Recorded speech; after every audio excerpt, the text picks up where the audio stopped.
El Instituto Mexicano de Flebología presenta Hablando de Flebología, un podcast creado para ti que estás en el mundo de la medicina. Historias, entrevistas, análisis, debates y reflexiones sobre flebología. Todos los miércoles por Apple Podcast, Spotify y YouTube.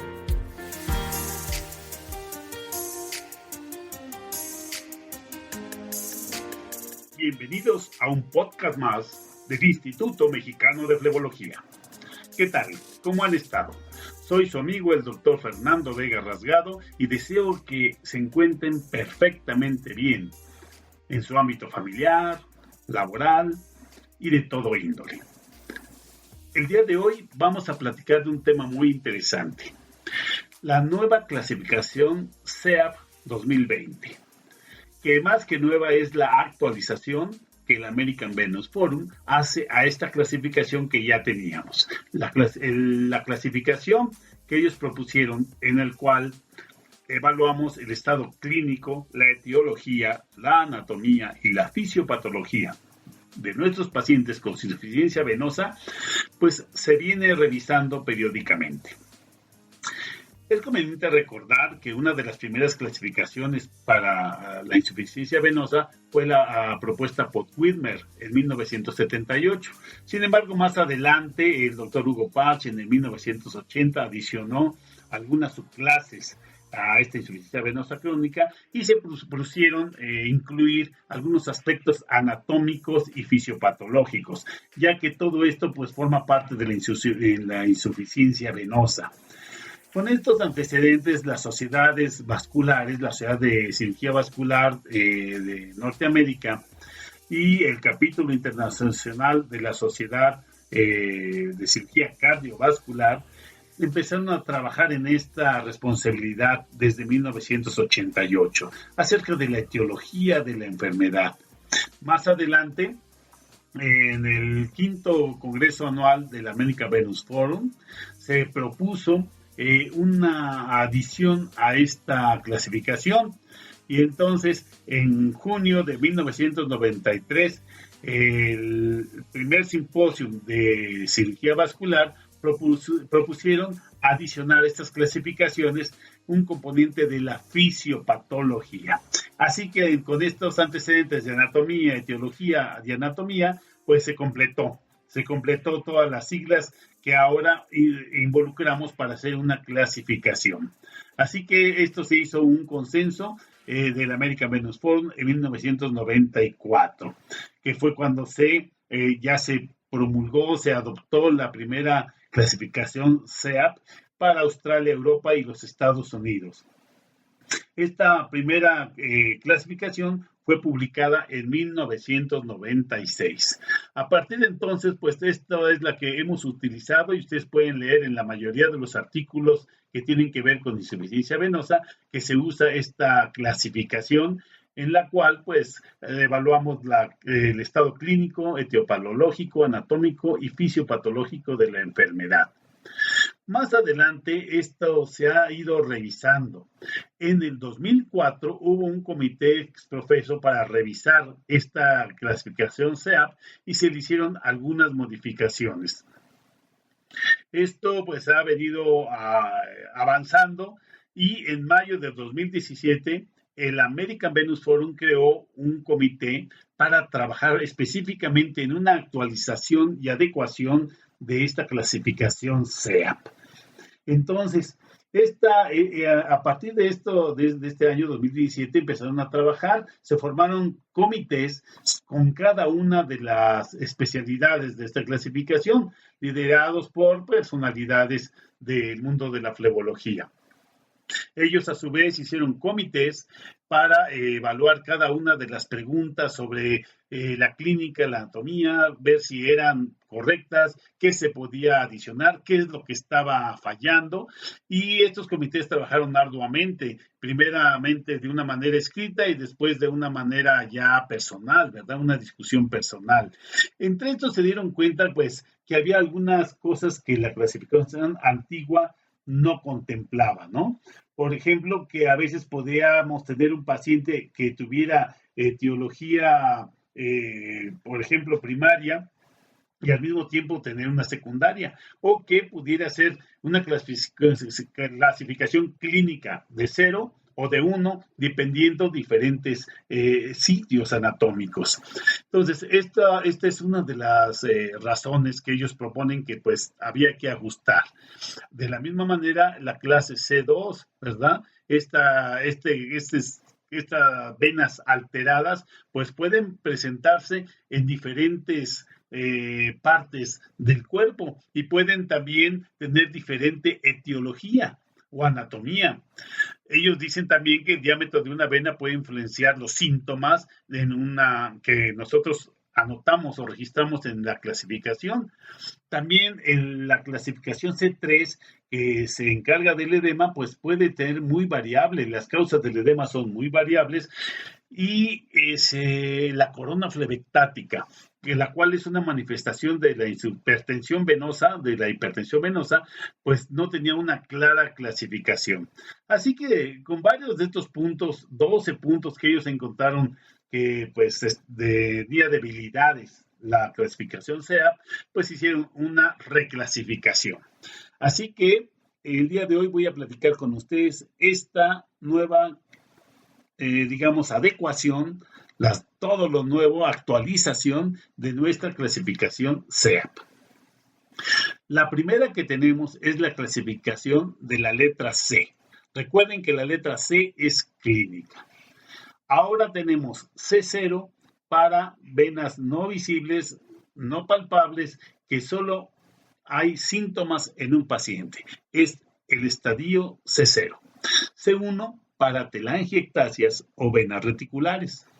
C2 para venas varicosas grandes. Tenemos C2R para venas varicosas recurrentes. Esta es una nueva clasificación que se hizo porque a veces después de una cirugía o una ablación química había venas que volvían a recurrir y pues podían ser muy grandes. Entonces, esta es la C2R. La C3 es para el edema. C4 sabemos que es para los cambios dérmicos y subcutáneos. Sin embargo, ahora se adicionaron tres subcategorías de C4. C4A, cuando hay hiperpigmentación o eczema. C4B, para lipodermatoesclerosis o atrofia blanca. Y C4C, cuando hay corona flebectática. Entonces, la clasificación C4, que involucra los cambios dérmicos, ahora tiene 3 subdivisiones para ser los más precisos. C4A para pigmentación o eczema, C4B para lipodermatoesclerosis o atrofia blanca y C4C cuando hay corona flebectática. La C5 para úlceras cicatrizadas, eso no cambia. C6 son nuestras úlceras activas. Sin embargo, se adicionó una nueva C6R, que son para las úlceras venosas recurrentes, ya que este es un problema cotidiano, ¿verdad? Cierra la úlcera, se vuelve a abrir. Entonces, cuando es una úlcera activa, pero que ya es recurrente, usaremos la clasificación C6R. Es muy interesante, ¿verdad? Este replanteamiento de la letra C, la clínica. Muy bien, vamos a revisar cuál es lo nuevo en etiología. En etiología ahora nos están proponiendo E con el sufijo P. Recuerdan que la letra mayúscula E es de etiología y se le pone un sufijo con una letra minúscula. P, que significa primaria. S, que significa secundaria, y la secundaria a su vez se ha subdividido en subsecundaria intravenosa y secundaria extravenosa, poniendo un sufijo SI y SE. También tenemos la etiología congénita, esa no cambia, y se adicionó la etiología EN para causas no identificadas. Esto es interesante para que sepamos que la etiología primaria se debe básicamente a una lesión o debilidad de la pared venosa o de la válvula, que tradicionalmente sabemos que es lo que produce la insuficiencia venosa. Aunque sabemos que esto está originado por problemas hereditarios, para la clasificación de etiología primaria solo toma en cuenta la debilidad de la pared venosa o de la válvula.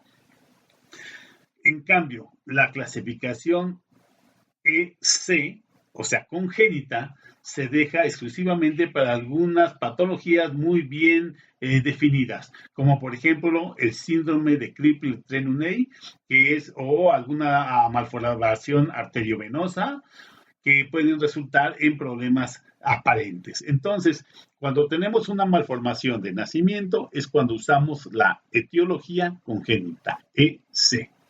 De ahí recuerden que tenemos la secundaria, etiología secundaria, que es cuando esta insuficiencia es como consecuencia de alguna otra patología.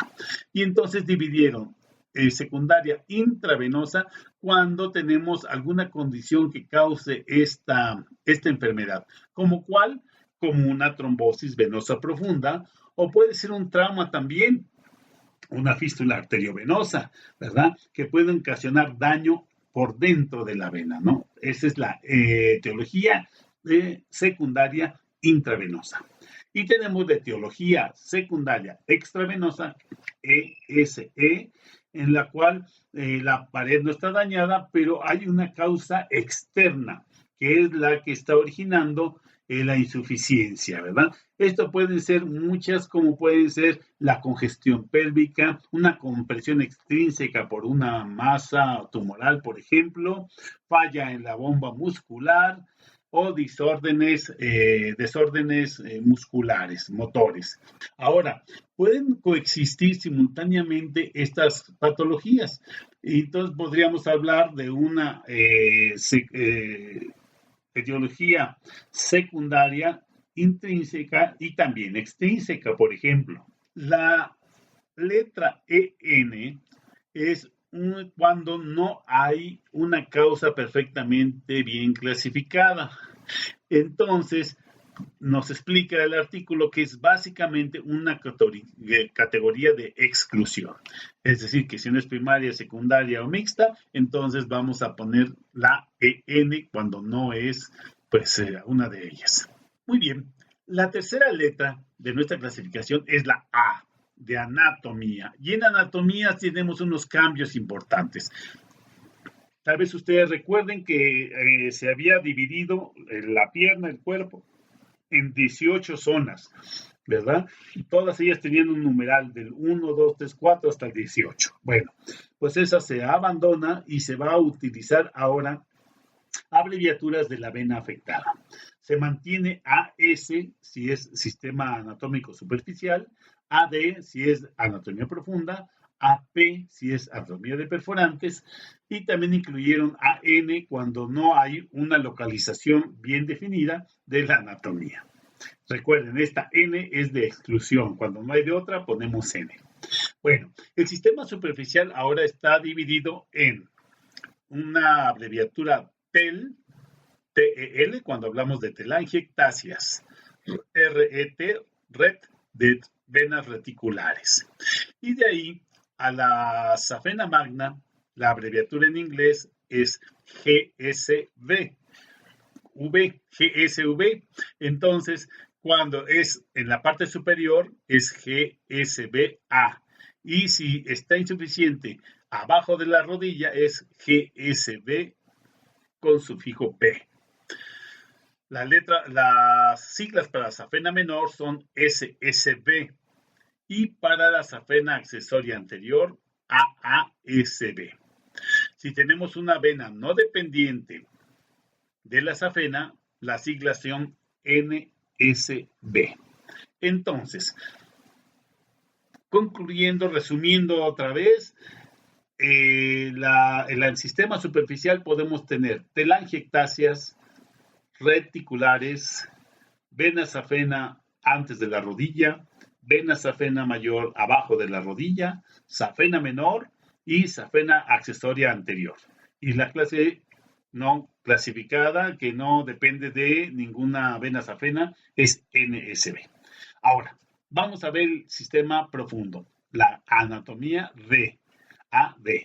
Empezamos por la A, vena cava inferior, seguimos a la vena ilíaca común, de ahí a la vena ilíaca interna, la vena ilíaca externa, venas pélvicas, vena femoral común, vena femoral profunda, vena femoral o lo que antes era la femoral superficial, después la vena poplitea, la tronco tibio peroneo, la vena peronea, la vena tibial anterior, las venas tibiales posteriores, las venas musculares, las gastrocnemias y las del sóleo. Todas estas son consideradas como venas del sistema profundo. Así que las abreviaturas son IVC para vena cava inferior, CIV para vena ilíaca común, IIV para vena ilíaca interna, EIV para vena ilíaca externa, PELV para venas pélvicas, CFB para la vena femoral común, DFB para la vena femoral profunda, FB para la vena femoral, POP-B para la vena poplitea, TIP-B para la vena del tronco tibio peroneo, PRB para la vena peronea, ATB para la vena tibial anterior, TTB para la vena tibial posterior, MUS-B para las venas musculares, GAB para las venas gastrocnemias y SOB para las venas del sóleo. Así que aquí están todas anotadas las venas que constituyen el sistema profundo con sus respectivas abreviaturas. Y en el sistema de perforantes solamente tenemos dos muy grandes, las que son del muslo y las que son de la pierna. Entonces, las perforantes del muslo son TPB y las de la pierna son CPB. Todas estas Bs que les he mencionado son Bs de tipo labiodental o V, las que conocemos como V, porque todas son abreviaturas de vein en inglés. ¿Qué les parece? Y por último vamos a ver la fisiopatología.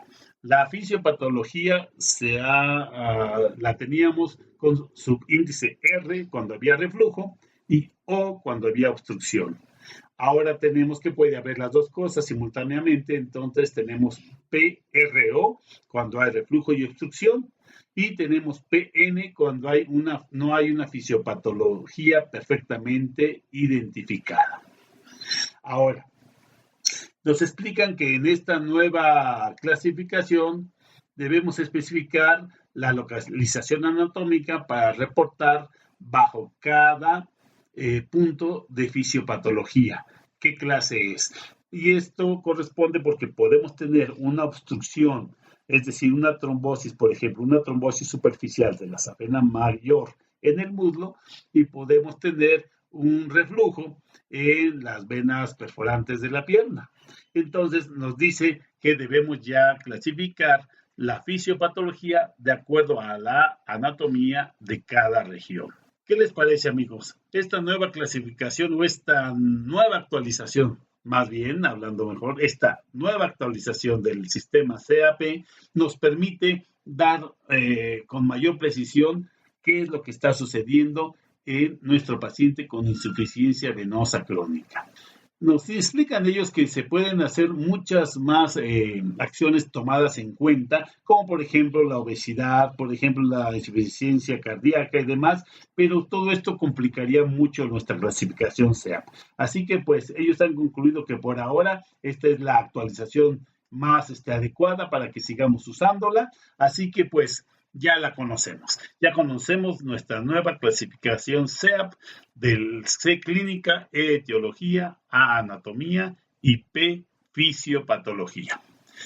Espero que les haya sido interesante, espero que este tema les agrade tanto como a mí y que poco a poco vayamos poniendo en práctica todas estas nuevas recomendaciones para que estemos al día en el manejo y registro de nuestros pacientes, asimismo en los artículos que deseemos publicar.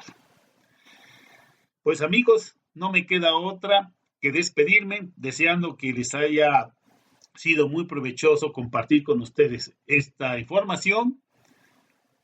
Desde el Instituto Mexicano de Flebología les envío un saludo, soy su amigo, el doctor Fernando Vega Rasgado. Hasta pronto y que sean felices. Hablando de Flebología Podcast. Todos los miércoles por Apple Podcast, Spotify y YouTube. Presentó el Instituto Mexicano de Flebología.